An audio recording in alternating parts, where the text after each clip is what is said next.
Yo, what is up YouTube? It's your boy Legend and I'm back with another video. You already know what this is just by looking at the thumbnail. Now if you guys enjoyed this video and you want more parts of this, hit that like button, subscribe while you're at it.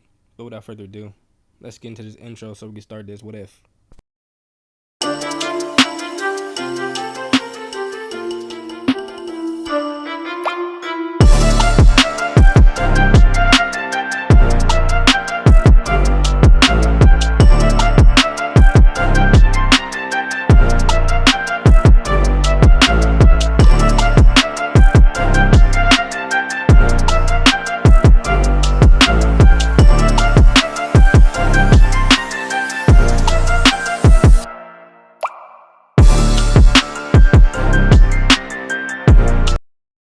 We start this episode off with Naruto and his small platoon of elite shinobi moving through the trees. At the current moment, they were in no specific formation due to being in fire country. They didn't have to worry about stone shinobi attacking them because they couldn't send more than 5 of their shinobis without dealing with grass shinobi. But Naruto's mind was on other things, like the number of hidden outposts Kumo had. Jiraiya's spy network was nothing to scoff at. Kumo had a total of 5, all different in one way or another. There was one at the border right by the land of frost.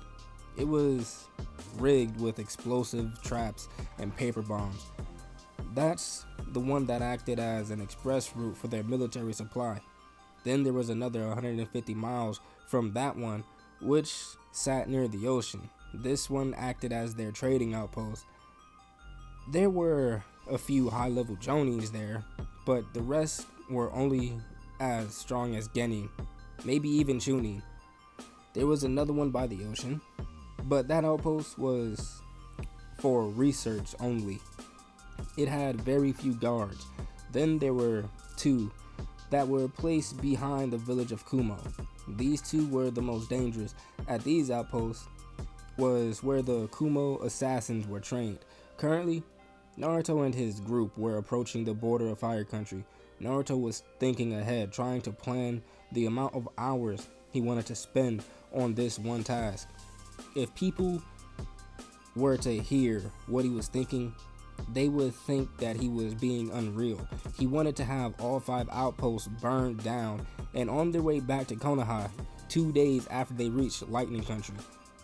If he had more stamina-based team, then it would be easier, but he didn't have Sasuke, nor did he bring Araya. Jiraiya was a no, and Tsunade was the current Kage. He could have took Gaara, but his sand would only be a burden in Lightning Country. Meanwhile, in Konoha, Konohamaru Sarutobi ran. He had tears in his eyes. He had gotten his heart broken by Hanabi. He always liked her, but she never felt the same. But to think that she would be engaged to his idol. He only wanted one goddamn date, and she shut him down by saying 2 words: I can't. She then pointed to the silver ring with a black and white diamond on it.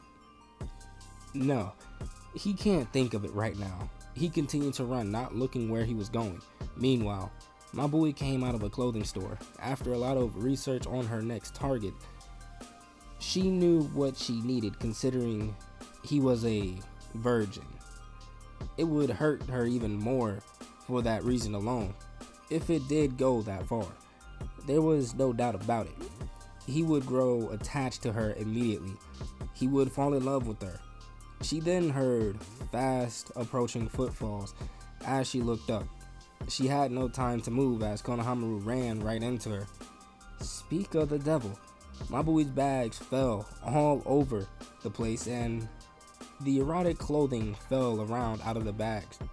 Konohamaru looked down with puffy red eyes as he sniffed and helped the most beautiful woman he's ever seen up. Thank you, young man, said Mabui. Konohamaru nodded as he bent down to help pick up her bags. He picked up a white lace one-piece lingerie and his eyes widened as his face went a little red. Mabui noticed that the boy would sniffle every so often as he tried to pick up her bags. Is everything alright? Konohamaru looked up, eyes still red as he nodded. Now Mabui was curious. She knew something was wrong, and like all females, she just had to know. She bent down and rested a hand on his shoulder and gave a sweet smile, making Konohamaru blush even more. If there's something on your mind, you can tell me, you know. I've been told that I'm a good listener. Konohamaru looked away, but Mabui gently grabbed him by the chin and turned his head towards her. May I have your name? Unknowingly, he leaned into her touch. Her hands were slightly calloused, but they were still soft, very feminine. Konohamaru Sarutobi. The two talked for a while before going their separate ways. Konohamaru, on his part, walked away with the date to prep for. Surprisingly, he had forgot all about his earlier problem. It felt nice to just look forward to something in the midst of a war. The thought of when the village was raided then rushed through his mind. He got his first 2 kills that night. Flashback. Konohamaru was escorting civilians to safety when Kumo and the stone had attacked. He had 3 civilians behind him as they made their way to shelter. Taking a shorter route, they cut through an alleyway. 5 Kumo shinobi jumped down in front of them with a sick grin on their faces. Konohamaru trained under Naruto for a bit, who in turn was trained personally by the 5th Hokage Danzo. One thing that always stuck with Konohamaru from his teachings was better to have and not need than need and not have. In short, it was basically saying always be prepared and ready. He pulled a string of explosive tags from his pouch and tossed them. The Kumo shinobi scattered away from the tags as they all went through hand signs and sent a large streak of lightning that hit both Konohamaru and the civilians. Damn it! We hit the 2 girls too. Fuck! We got a little too excited. Man, I was really looking forward to getting in the guts of that pink-haired beauty. Damn, I'd fuck her all up and down the streets of Komuo. No shame at all, said the dark-skinned Kumo ninja. I feel you. That blonde Yamanaka babe had some real beauty. Something fierce. Bitch is a Yamanaka, but she has no shinobi training at all. If she was mine, I'd spread her gorgeous legs all day, every day, said another man. Guys, where are the bodies? Everyone then felt a buildup of chakra as they turned to see a pillar of ash racing towards them. They all started to cough as Konohamaru spoke. You dirty bastards. Speak of doing such action to the members of the civilian council. You speak as if they are mere sex toys for your wild fantasies. I can guarantee that if you caught them alone, you would for sure attempt to rape them. And that I won't let go. Konohamaru burst through the cloud of ash, moving with immense speed. Everyone heard a squelch and a gurgle, and then the pitter-patter of footsteps. Then there was a cry of pain that was soon silenced with a thud. One of the Kumo ninjas blew away all of the smoke, and they saw a volley of shuriken coming at them. It only took one substitution and a few punches and kicks later, and the last 3 Anbu level shinobi had Konohamaru pinned to a wall by his hands with kunai sticking from them. He closed his eyes, ready for his death to come as he watched them drive a kunai toward his throat, but it never came. Instead, he felt a strong wind. 8 trigrams, rotation! Konohamaru opened his eyes to see Hanabi blow away the 3 shinobi. She quickly leaped forward. Pop, pop, pop! She struck each and every one of them in the heart.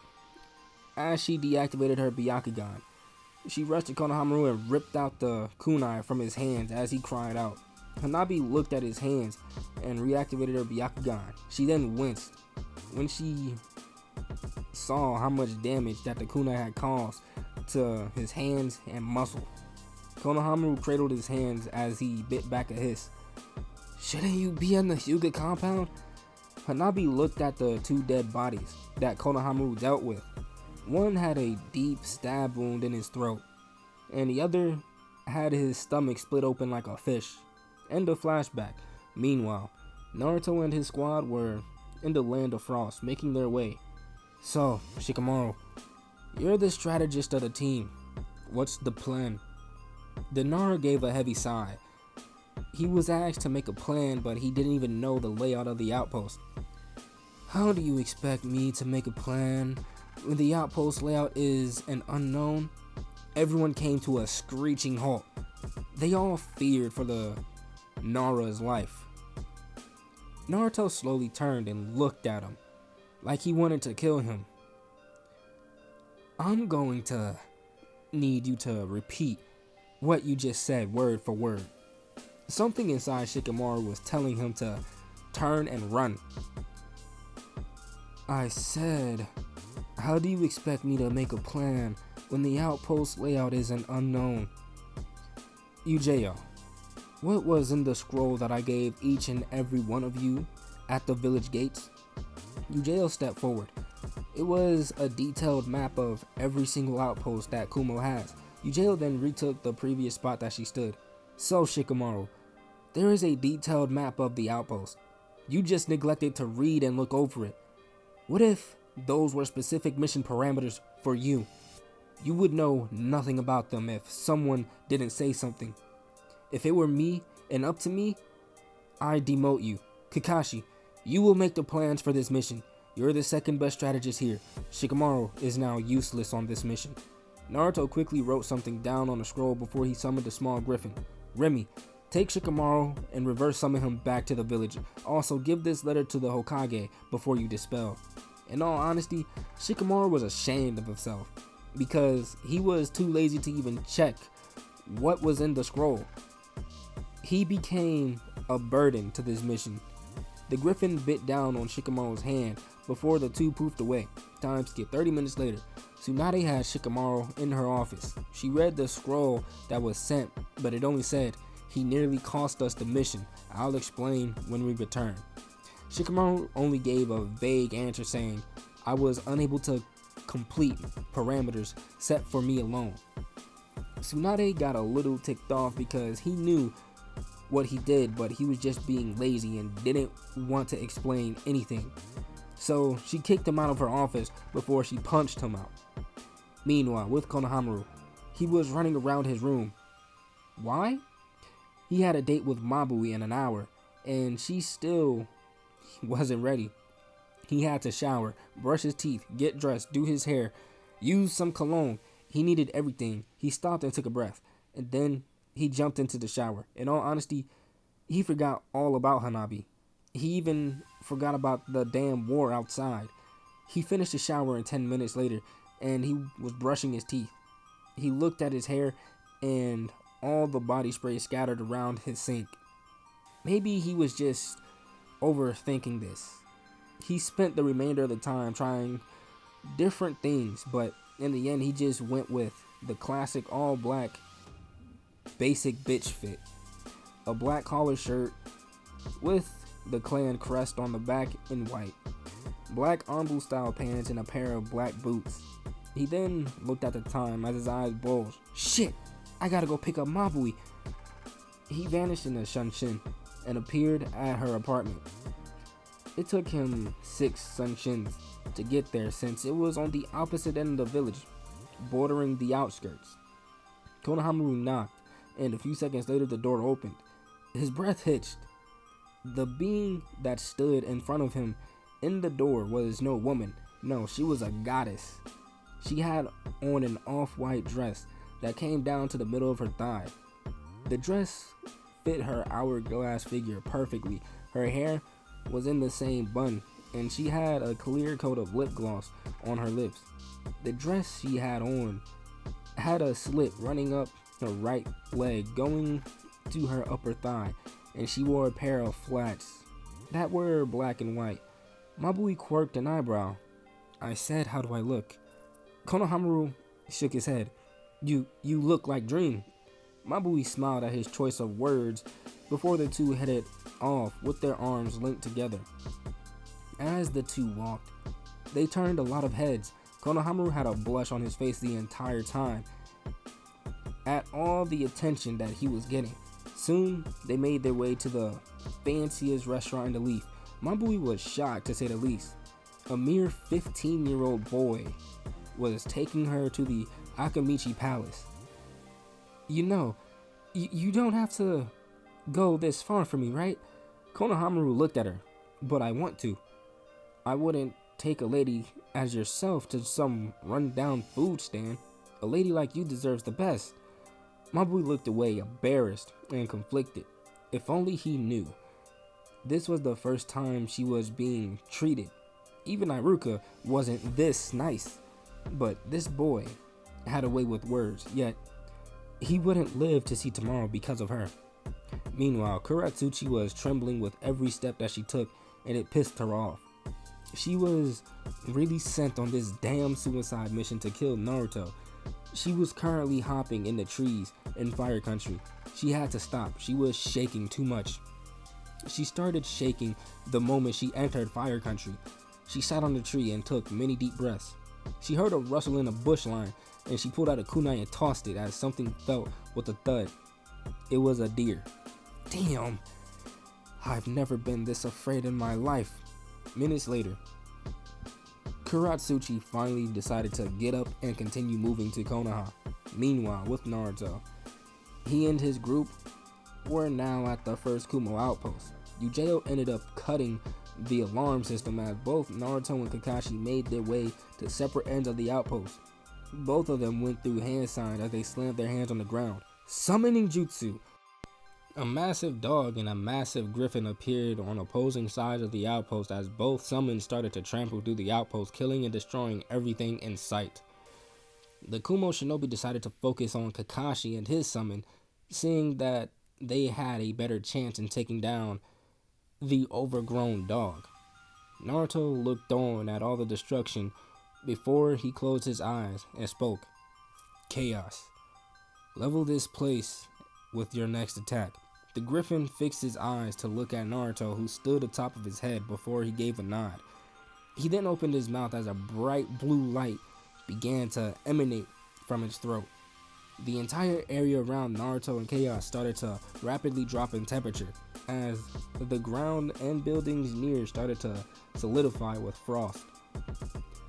He then let out a shrill screech as he released the technique, causing everyone to cover their eyes at the brightness. It all happened in a second. It was quiet. Yujiro and the others looked on from the side with wide eyes. The entire outpost and the people inside were dead, not because of some scorching hot jutsu that created a crater. No, Naruto's summon just flash freezed the entire place. Everyone became more shocked when they looked over and saw that Kakashi had got caught up in the attack as well. But because of the seal that Naruto placed on him ahead of time, he was able to Kamui out of it, and he would just only suffer from mild to severe hypothermia. They would definitely need a break after this. They had to make sure Kakashi would survive in his condition so his body wouldn't shut down. They couldn't send him back to Konoha because the sudden change in temperature would put his body into shock and make it a lot worse. Meanwhile, with Kuratsuchi, she was now 1 mile from the village of Konoha. She was already 2 miles deep into the village barrier, but she didn't know that. But Ino and Tsunade knew that she entered the barrier. They were immediately on alert because the chakra signature was unfamiliar and at Jonin level reserves. It had a mix of earth, fire, and water in the signature. Ino was going to make sure she tell this person the moment they entered the village. She just hoped that it didn't lead to a physical altercation. Yes, her taijutsu got improved a lot, along with her file style ninjutsu, along with other things after training with her fiance. Not to mention, she was considered a seal master. The only problem is that she has yet to actually use her full ability in a actual fight to see her actual improvement. Meanwhile, Konohamaru was sweating. He was currently having a rather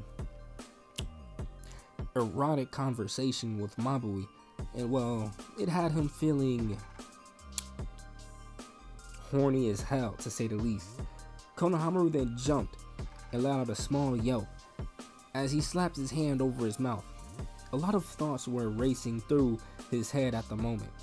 What the hell? Is she really doing this here? In the restaurant? That was one of Konohamaru's thoughts. What was happening, you may ask? Well, currently underneath the table, Mabui had removed one of her flats. And at the current moment, she had her right foot on Konohamaru's groin. She slowly moved her foot up and down and in a circular motion, massaging his hardening appendage through his pants. She slowly started moving her foot to the hem of his pants as her toes found the base of his appendage. Konohamaru gasped as he gripped the sides of the table.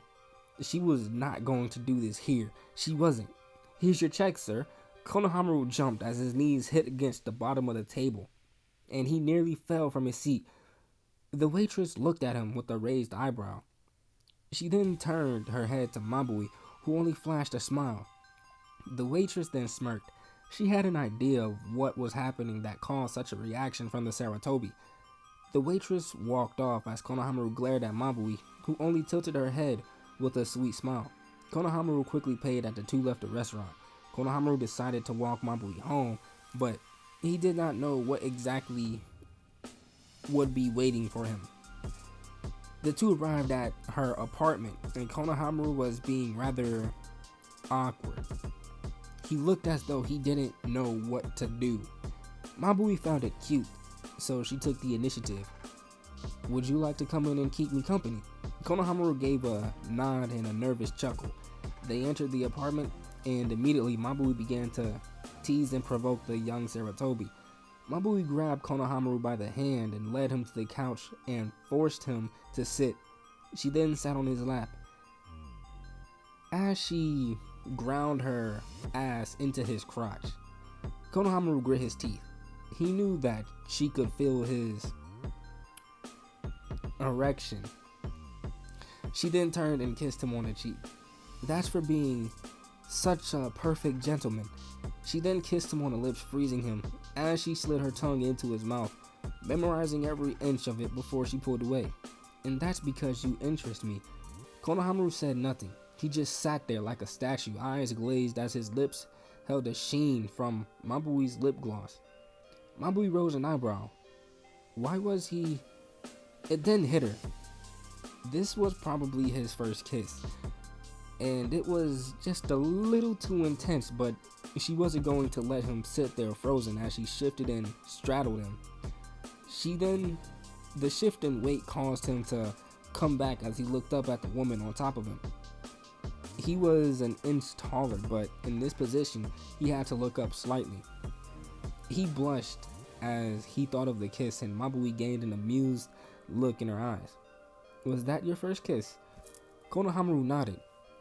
Well, I'm sorry for stealing your first. It should have been with someone you like. Mabui made to get off of him, but he grabbed her and pulled her back onto him as their bodies were pressed together and his head now rested underneath her chin. No, it's fine. I'm glad that you were my first kiss, and I do like you a lot. I'd be willing to do anything for you. Konohamaru stayed in the same position, only to hide his Hinata red blush that he was sporting. Mabui, on the other hand, was fighting back tears. He was making her job that much harder. Why was he so nice? Why so innocent? His words hit her like a lariat. No one had ever said such things to her. He was falling in love, and his words were making her feel very fond of him. She couldn't hold back anymore, and the tears slipped from her eyes and landed on Konohamaru's shoulder. Konohamaru felt the wet drop hitting his shoulder, so he looked up to see her crying. Konohamaru started to panic, but he was cut off. Why are you so kind? Why do you have to talk like this? No man has ever been this nice to me, nor said anything as remotely close to what you just said. Konohamaru hugged her. He didn't know what else to do, and he just let her cry onto him. She then spoke once again. Did you mean what you said? Konohamaru looked at her. Of course I did. Why would I lie about something like that? Hearing that, Mabui kissed him again. It took a second, but Konohamaru clumsily started to kiss back. Mabui deepened the kiss by forcing her tongue into his mouth. Soon, Mabui pulled away, leaving a shocked Saratobi air. Mabui was flushed. Not because of the kiss. It was because Konohamaru subconsciously had a firm grip on her ass, and it felt rather enticing. His level of innocence, along with his actions now, was making her want to take him right now, which she was going to do, but she would have to go at a slower pace just for him. Her hands found their way to his shirt as she started to remove it. Soon, he was shirtless and Konohamaru had a massive blush on his face and his rod was solid. He was sure Mabui could feel it pressing up against her through the dress. Mabui, on her part, was extremely aroused. She fought the urge to rip off all of his clothes and let him get her pregnant right then and there. Mabui then found a zipper that clung to the top of the hem of his pants as she undid it and repositioned herself so that she was kneeling next to Konohamaru on the couch with one foot on the ground supporting her. Alright fam, you already know what's about to happen, you know what's about to go down, and you know that YT don't like these type things in videos. This one is kind of already on the border of getting demonetized, but I kept it PG-13, so I can't say no more, or else it's gonna get rated R and my channel's gonna go bye-bye again. So I'm gonna have to skip forward and I'll be right back. The two were exhausted, and once Konohamaru finally finished, he lay down next to her and wrapped his arms around her sweaty figure as he pulled her closer. Mabui was shocked by this. She found it strange. In her entire life, she's never met a man that liked to cuddle. Soon he was asleep and Mabui reached under her pillow as she took out a senbon.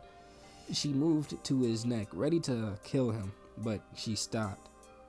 He was still wrapped around her. She was his first everything, and in a way, he was her first. She placed the weapon down on the nightstand and got up and looked out the window. Konohamaru woke up when he felt her leave him. He saw her at the window, still nude from the earlier events. He got up and walked up behind her and wrapped her up in a hug from behind. He noticed that she was crying. "What's wrong, Hein?" Her eyes widened when he called her that, and it made her happy. At that moment, she knew that she couldn't do anything to hurt him. "Nothing. I'm just glad I met someone like you." But guys, I'm going to end it off right here. If you guys enjoyed the video, make sure you hit that like button, subscribe while you're at it. But without further ado, I'm out, and I will see you guys in the next one. Peace.